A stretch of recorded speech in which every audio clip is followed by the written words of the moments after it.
Good morning. May boses na. Pero I really thank you for your patience last week na pinagtyagaan yung makinig kahit na nagbibinata.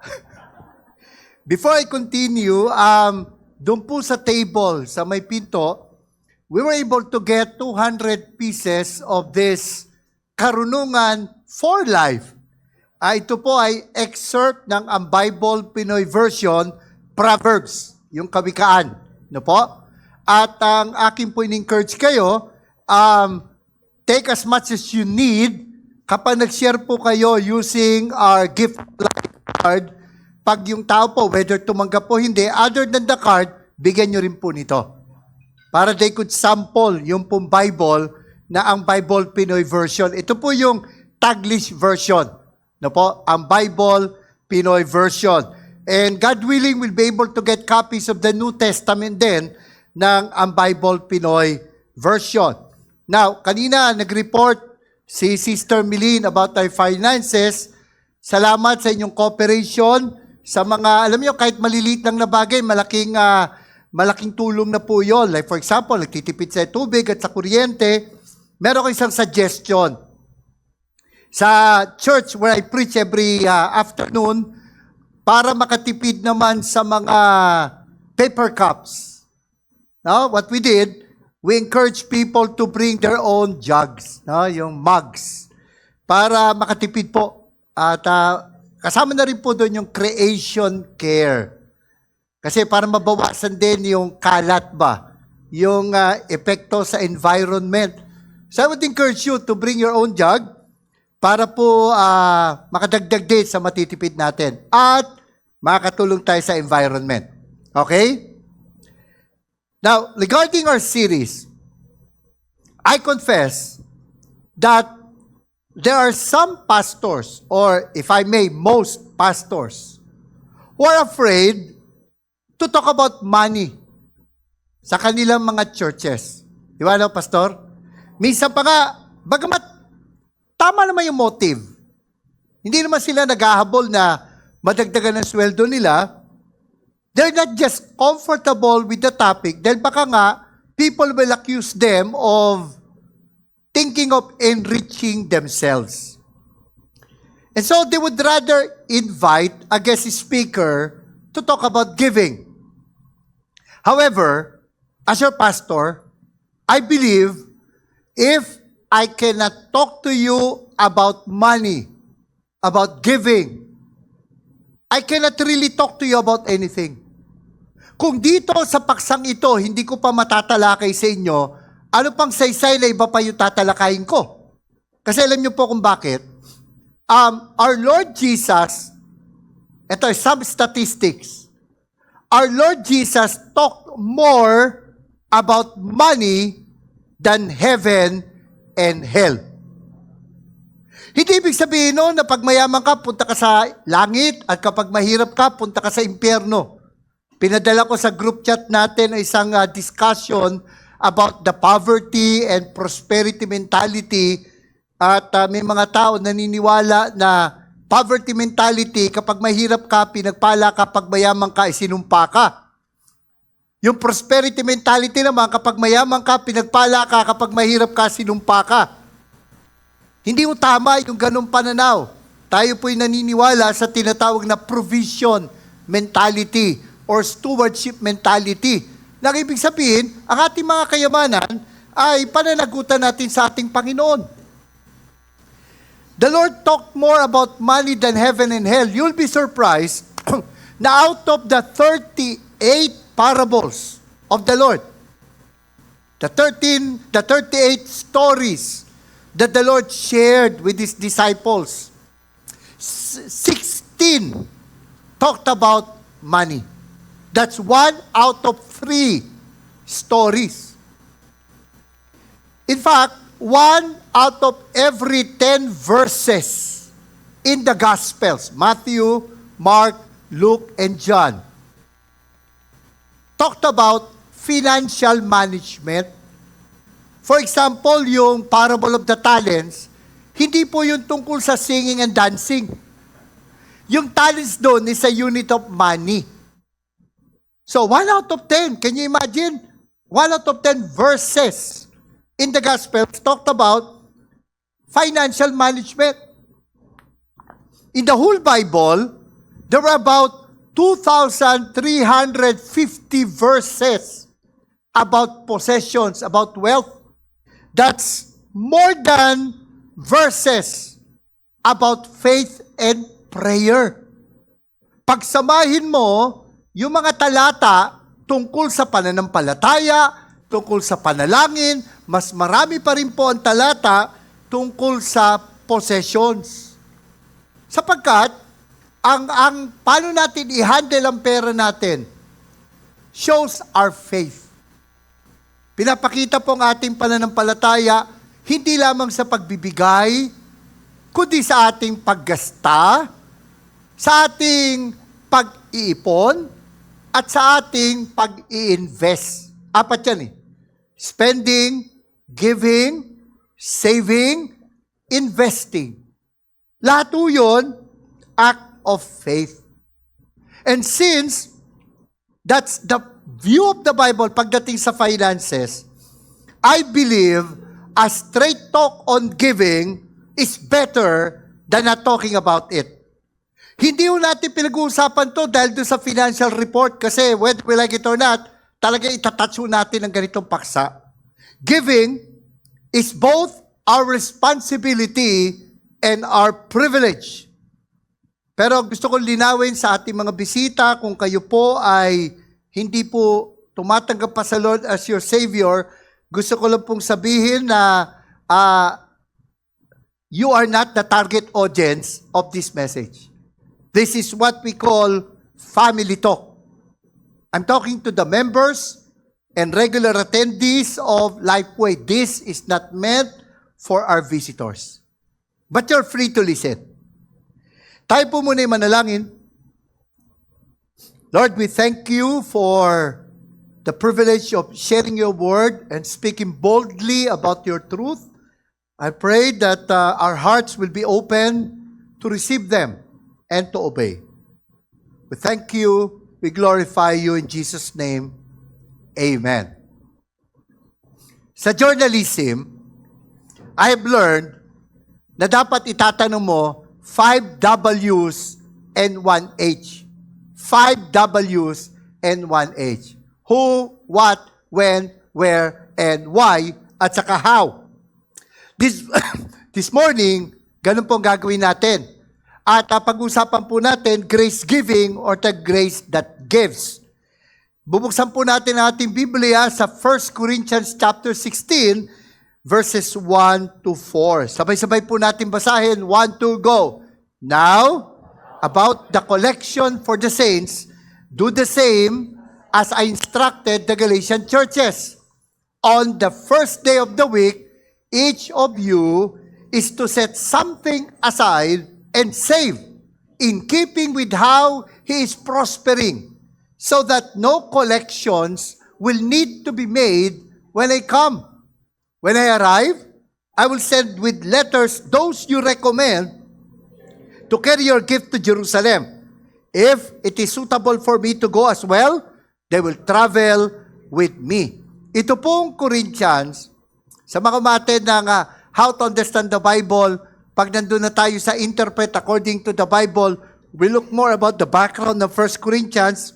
But basically, the Corinthian church wrote a letter to Paul at isa sa mga tanong nila ay tungkol sa collection for the saints. At pansinin po natin yung Paul was talking about the collection for the saints or the gift to Jerusalem. So, pag-usapan po na natin the why, the purpose of giving. At the time, ang ginagawa po ni Pablo, yung mga Gentile churches, ibig sabihin, yung mga hindi Hudyo, they were pooling their resources, parang katulad natin, nagdadala ng canned goods, kung anong sinabi kapag Sunday, they were pooling their resources to help the needy believers in Jerusalem. And Paul was spearheading it para mag-heal at ma-bridge yung relationship between the Jews and the Gentiles. And that's the first reason why we give.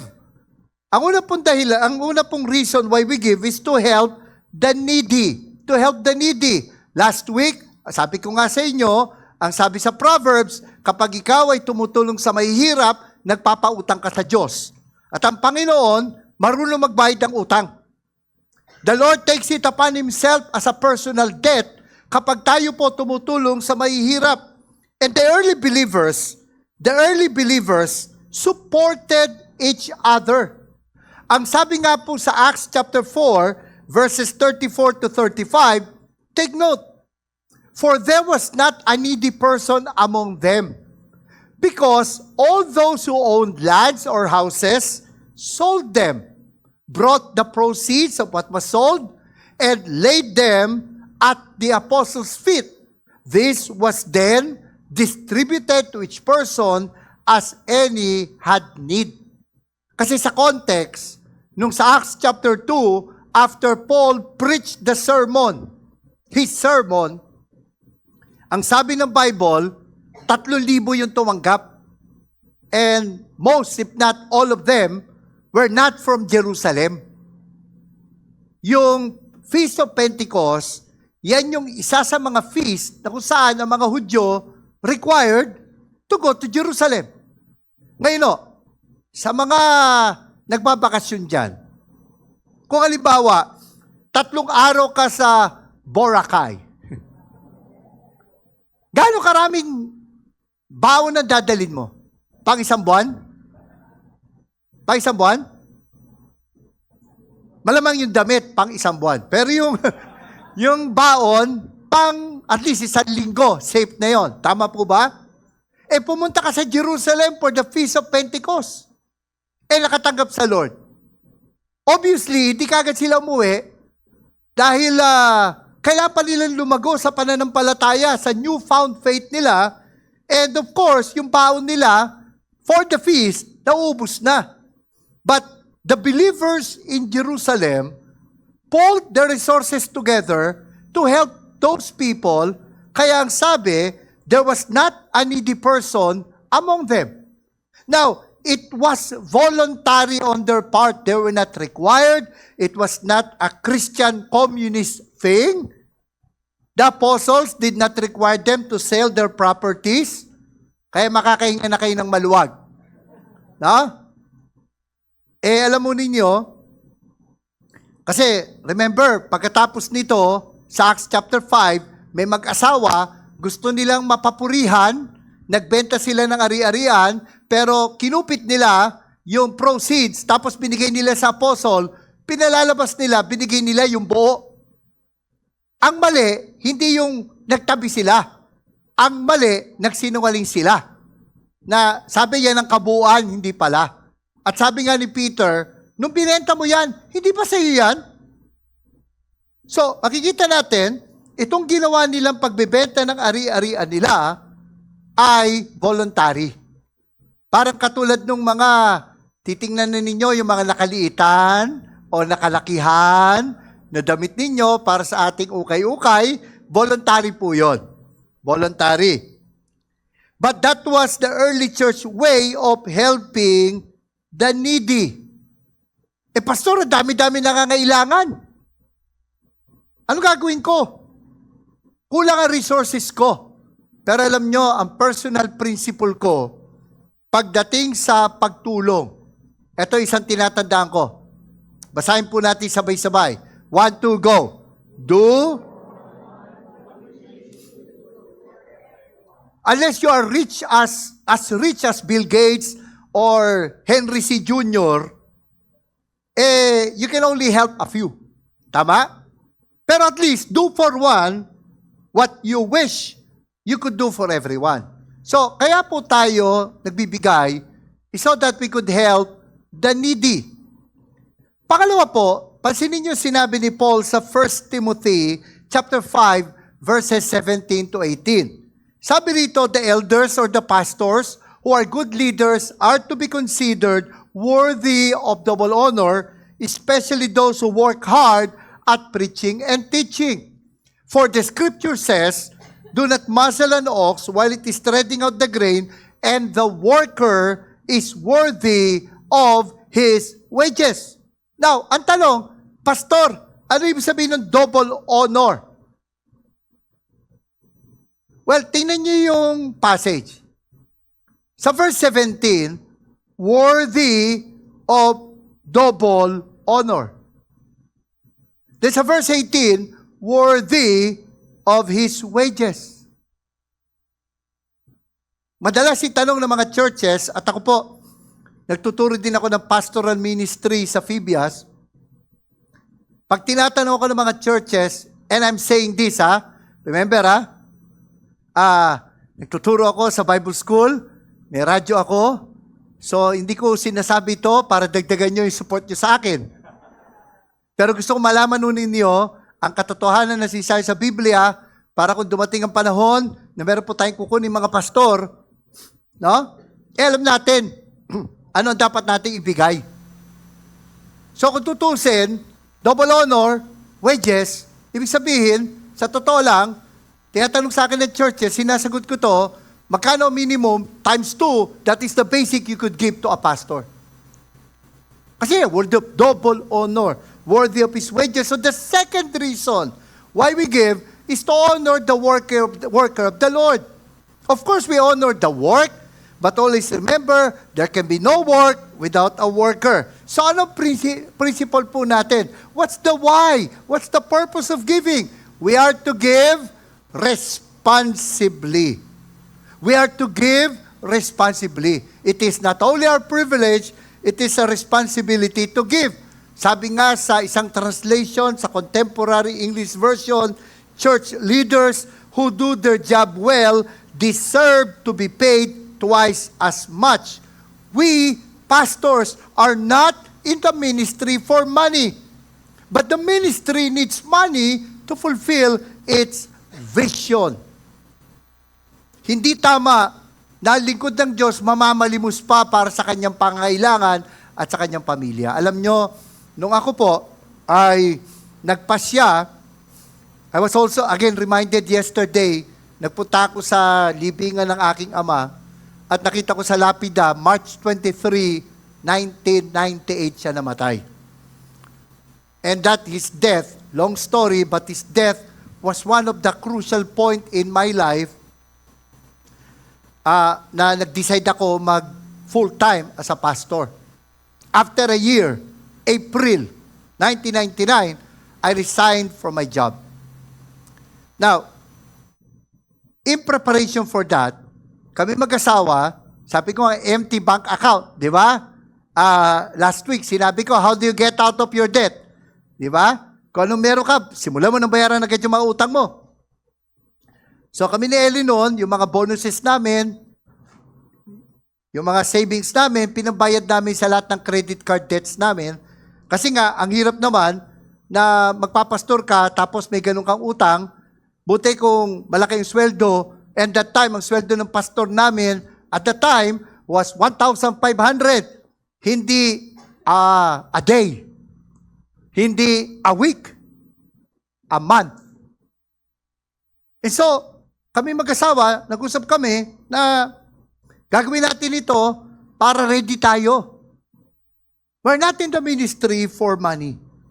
In fact, naalala ko, hindi ko alam kung nakwento ko na sa inyo, nung yung church na una kong pinastoran is a church composed of poor people, tricycle driver, vendor, may ilang mga government employee, private employees, pero mas marami po yung mga vendor at saka yung mga fisherman. At naalala ko nung isang beses nga na dumating ako, baha, ay nagbigay sa akin yung isang member, Pastoro, para sa inyo, 5 pirasong tilapia, lalaki, plapla. At sabi, Pastor, yun ay love gift ko, ang time na yun. At pag uwi ko, umiyak yung asawa ko. Ay, Han, may pasalubong ako sa iyo. Naiyak siya, sabi ko, wow, romantic na pala yung tilapia. Kaya sabi niya kasi, the morning, nagpe-pray siya. Gusto niya, alam niyo yung, hindi ka naman naglilihi, pero gusto mo kumain ng isda, ng tilapia. Di ba? Kaya lang na time na yun, yung pera namin, hindi ganun kalaki. Nabili niya malilit na isda, na ayaw naman niya. So niluto niya, pero hindi niya kinain.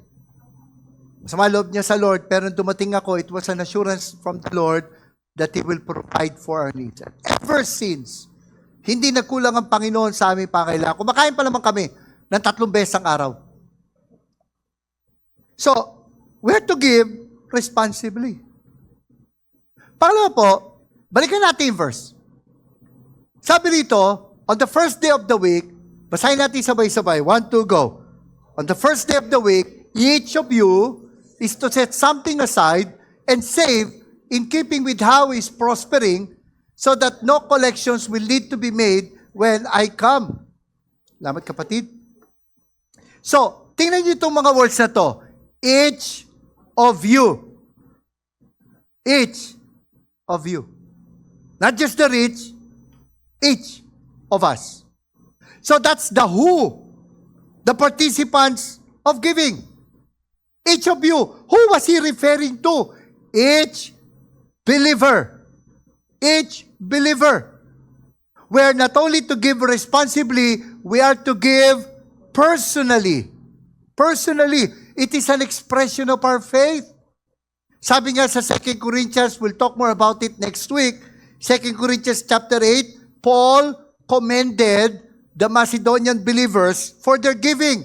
And take note ang sabi niya, they gave themselves first to the Lord, and then to us by God's will. They gave themselves first to the Lord before giving anything to anyone. Because it's a personal commitment. And take note, that means only believers in the Lord should give. Kaya dapat kung halimbawa, may mga bisita tayo, pag sa offering time, we have to clarify, this is a family thing. No? Kaya hindi tayo sang-ayon doon sa mga, dati may nagpipreach, nangingi sa bus, nangingi sa palengke, mali po yun. Baptism is only for believers. Communion is only for believers. Giving is only for believers. Kasi giving is a family matter. And being poor is not an excuse. Tingnan niyo yung mga taga-Macedonia, and we'll talk more about that next week. Pero tingnan niyo sinabi. Yung mga Macedonians, nagulat, namangha si Pablo. Although they were going through hard times and were very poor, they were glad to give generously. They were glad to give generously. They gave as much as they could afford and even more, simply because they wanted to. It's not an issue of how much money you have, how much money you give. It's an issue of how big your heart is. Giving is a personal issue between you and God. May isang professional, at na-confirm ko, totoo tong kwento na to. Nakausap ko mismo yung pastor na kinausap niya. When he was just starting in his career, he made a promise to the Lord that he will give 10% of his income. At that time, he was earning 10,000 pesos a month. Ngayon, kung magbibigay ka ng 10%, magkano yung 10% ng 10,000 pesos? 1,000. And he had no problem giving that. But by along the way, his salary grew until it became 50,000 pesos.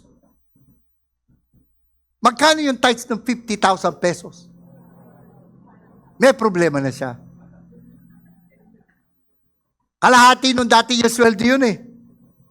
Kaya ngayon, pili niya, his tithe with his tithes. Saan lumapit siya sa pastor? Kausap ko mismo yung pastor eh. Si Dr. David Chong, dating president ng Asian Theological Seminary. At nilapitan yung pastor, sabi niya, Pastor, is there anything that I could be released from my promise? Sabi yung pastor, yes, let me pray for you. And the pastor prayed, Lord, bring back his income to 10,000. May mga tao po that they will only start giving when they earn a lot. Yun ang kanilang pangako. Lord, pag tumaki sweldo ko, magbibigay na ako sa iyo. Pero alam mo kapatid, kung hindi ka makapagbibigay ngayon na maliit pa ang sweldo mo, hindi ako naniniwala na makapagbibigay ka kapag lumaki yan. Kasi sabi nga ng Bible, whoever is faithful in very little is also faithful in much, and whoever is unrighteous in very little is also unrighteous in much. Of course, it talks about faithfulness in all things, but in this context, ano yung very little? Kasi nung una, akala ni ba, kung di ka mapagkatiwala sa 1,000, di ka mapagkakatiwala sa 10,000. No. Yung very little talks about finances.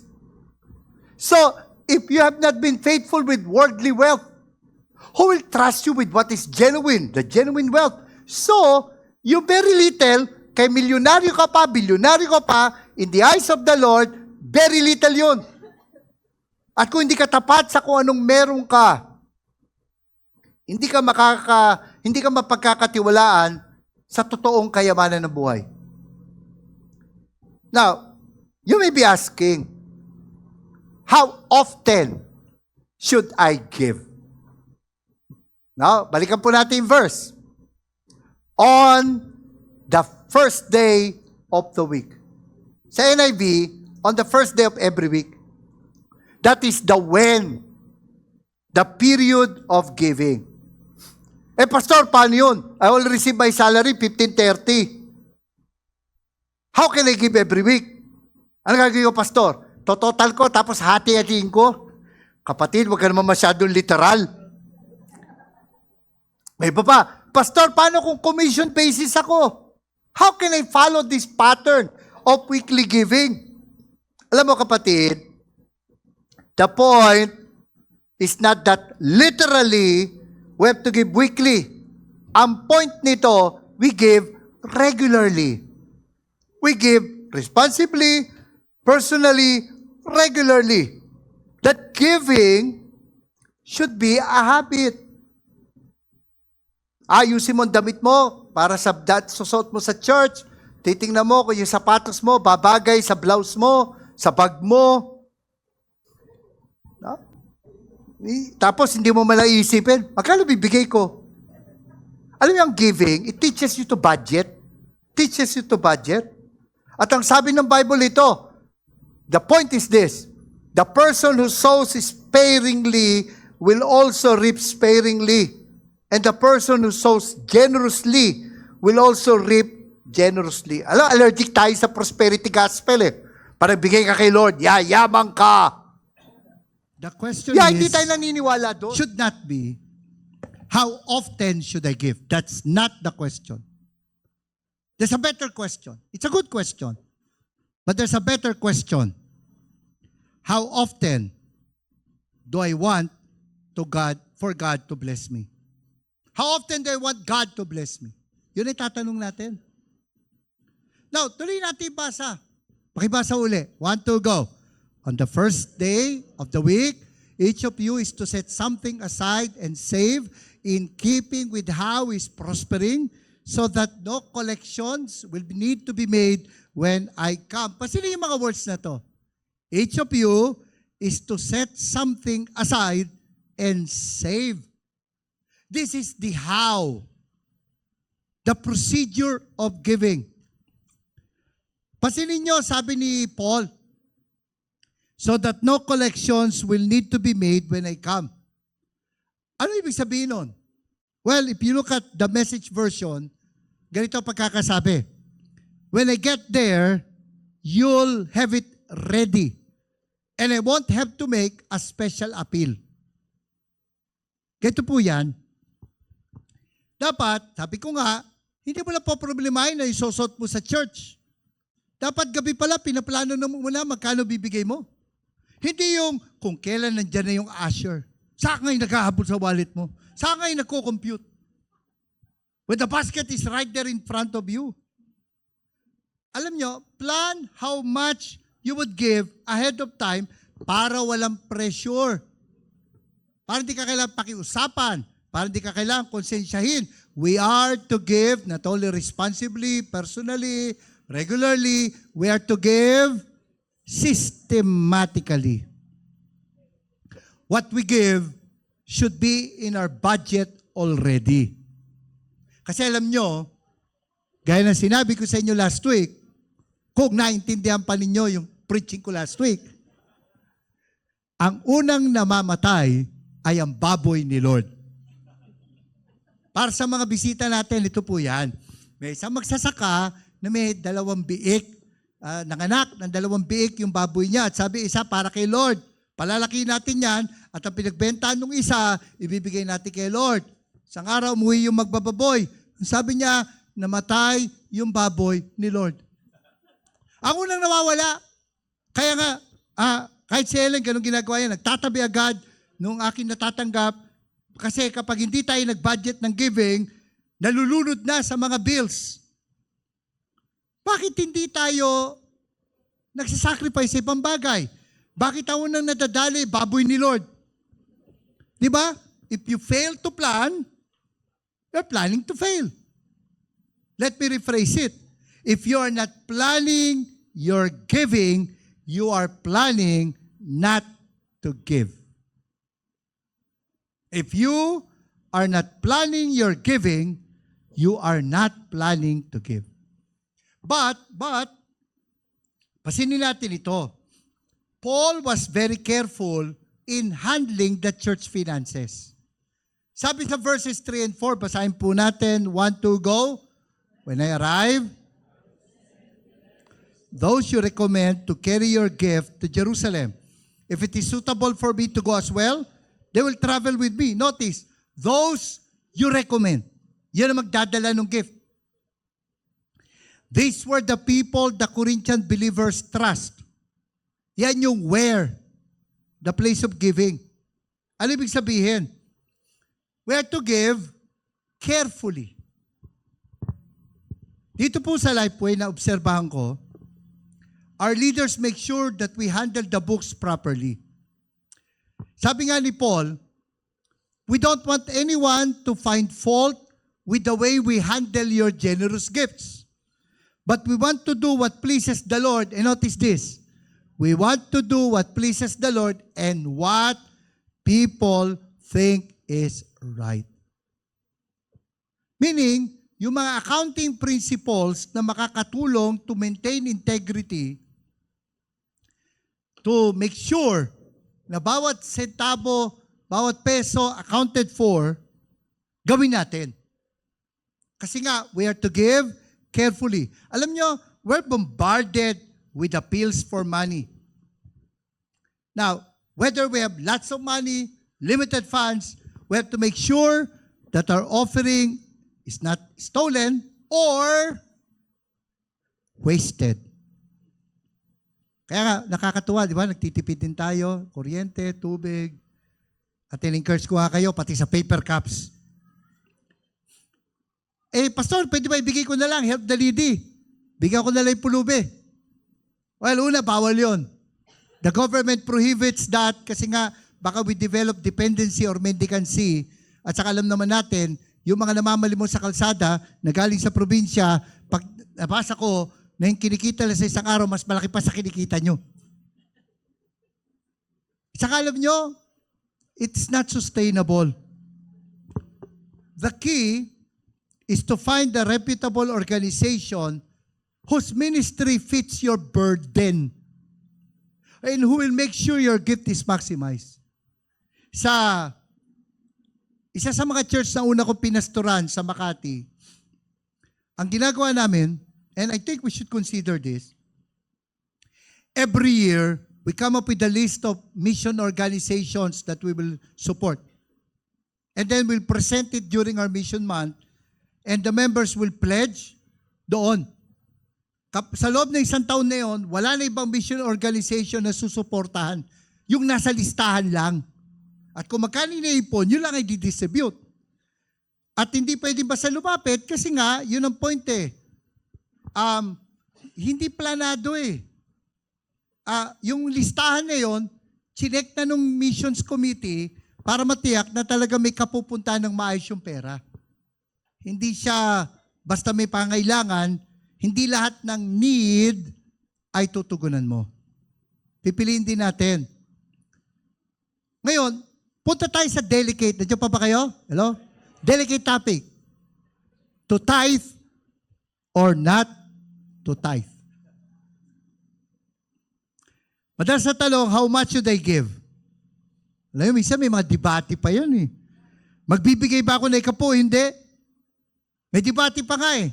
Magbibigay ba ako na ikapo based on my gross income or my net income? Sagutin ko muna yung gross or net. Ang sagot ko dyan, depende. How much blessing do you want? Gross or net? Now, seriously, I answered the verse na ito. Each of you is to set something aside and save, anong sabi? In keeping with how he is prospering. Sa ibang version nakalagay, take note. Basahin natin. To the extent that God has blessed you. Ito po yung what? The proportion of giving. The proportion. Huwag na natin pakahabaan. Ito pananaw ko dyan. As far as I study the Bible. Huwag kang mabibigatan sa 10%. Huwag kang malilimitahan sa 10%. Huwag kang mabibigatan sa 10%. Huwag kang malilimitahan sa 10%. Meron po tatlong mananampalataya na magkakapatid na puro professional at pare-pareho naman ang kita nila. Kaya lang nagtataking tatay nila.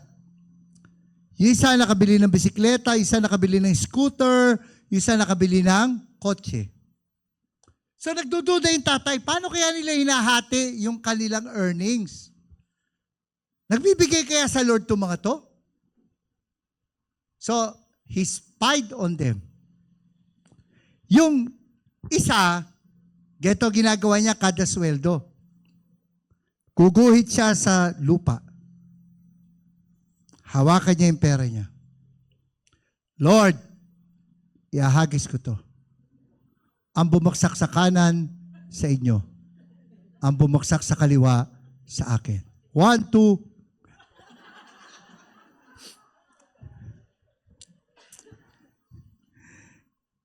Kaya nakabili siya ng bisikleta.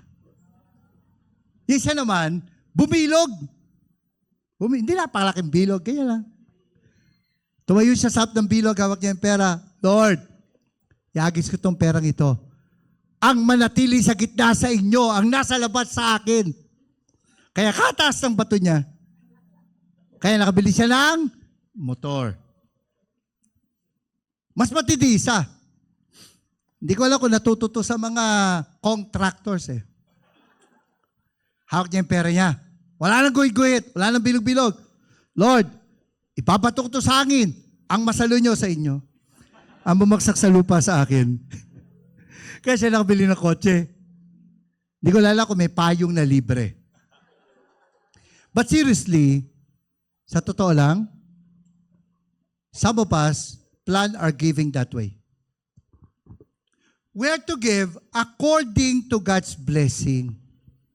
If He's generous, we must also be generous. Alam niyo yung debate sa tithes? Ababaw nun eh.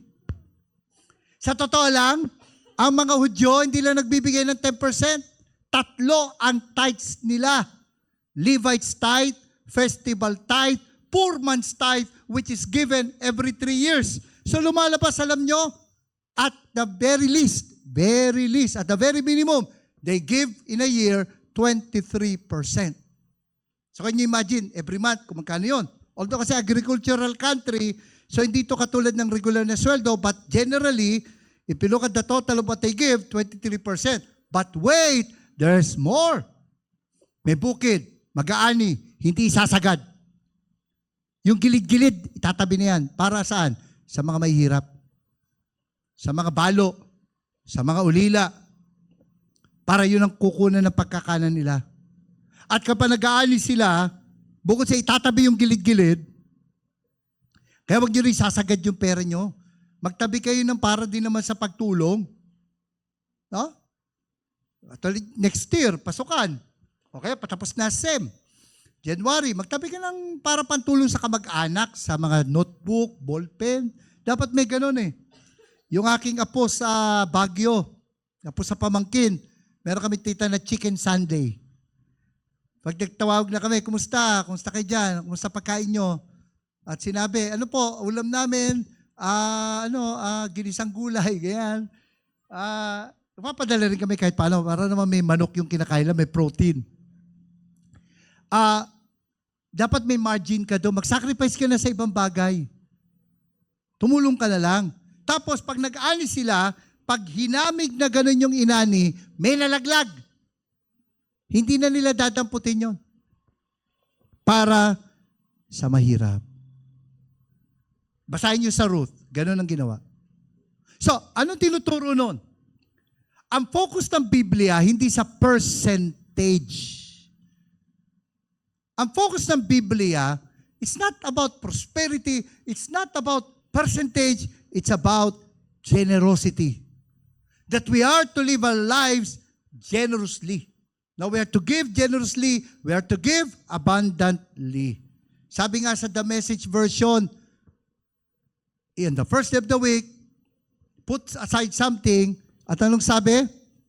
Be as generous as you can. Be as generous as you can. Tithing is just a good place to start. Kumbaga sa bisikleta, it is the training wheels of giving. Kaya nga lagi yung sinasabi, we should not be limited to 10%. We should not be burdened by 10%. Generous giving should be the trademark of our lives. Mga kapatid, I pray that we will have the attitude na katulad ni King David. Sabi ni King David, I will not offer to the Lord, my God, burnt offerings that cost me nothing. Sabi nila, give until it hurts. I beg to disagree. Give until it stops hurting. Until you find it a cause for rejoicing, an act of worship. At sabi nga sa Proverbs chapter 3 verse 9, sa The Message version, honor God with everything you own. Although nagbigay ka, yung natira, kay Lord pa rin naman yun eh. Mananagot ka hindi lang naman sa giving, mananagot ka sa spending, mananagot ka sa saving, mananagot ka sa investing. Lahat naman ng paghawak mo ng pera, pananagutan kay Lord. Honor God with everything you own. Give Him the first and the best. Pinakamainam, ang sabi po ng Biblia, hindi tira-tira ang ibibigay sa Lord. We are to give responsibly. We are to give personally. We are to give regularly. We are to give systematically. We are to give carefully. And we are to give abundantly. But more than that, like the Macedonian believers, we are to give first ourselves to God. Kasi kung yung anak hindi pinagkait sa atin eh. Bakit tayo magkakait sa Kanya? Binabalik lang naman natin ang talagang Kanya. Ito po ay pagtanaw natin ng pasasalamat sa kabutihan ng Panginoon. I remember when I started out, maraming mga tao na in their small little way, supported my family. And maring hindi ko maibalik sa kanila yung binigay nila, but I believe I have to pay it forward. Kaya actually, may mga libro ako, doble-doble. Bakit? Kasi nung ginagawa pag may pastor na dumadalaw at nagbiro na, Pastor, dami mo libro ah. Alam ko, kayamanan ng pastor yon, meron ako mauhugot para sa kanya. Kasi I believe, I cannot outgive God. Naging napakabuti ng Diyos. At ang panalangin ko, hindi lang ako yung pagpalain. Ang panalangin ko, maging daluyan din ako ng pagpapala. At nawa, yun din ang ating panalangin. Panginoon, marami pong salamat sa aming natutunan ngayong umagang ito. As we continue this series sa mga susunod pang linggo, mag-usap po kayo. Makita po namin, Panginoon, na ang binigay niyo po sa amin ay hindi lang pananagutan.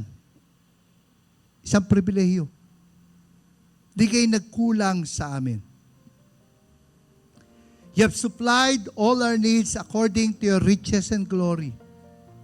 At maging ang aming binibigay ay galing din sa inyo. Ang panalangin ko po, Panginoon, may we see giving as an act of worship. Hindi talaga kami nawalan sapagkat ito naman ay galing sa inyo. And Lord, higit sa lahat, kung meron po rito na hindi pa nagbibigay ng kanyang sarili sa inyo, nagbibigay nga ng pera pero hindi binibigay ang puso sa inyo, I pray that this is the moment that they will decide, Lord, I surrender my life to you. Kayo na po maghari sa bawat aspeto ng aking buhay, maging sa aming pananalapi. Guide our discussions. Speak to us, Lord, continually. In Jesus' name, amen. Let us go to our groups. At ito po yung ating pag-uusapan. Share how you experience joy in giving for the work of God. At alam pong point sa sermon natin ang napagpala po kayo.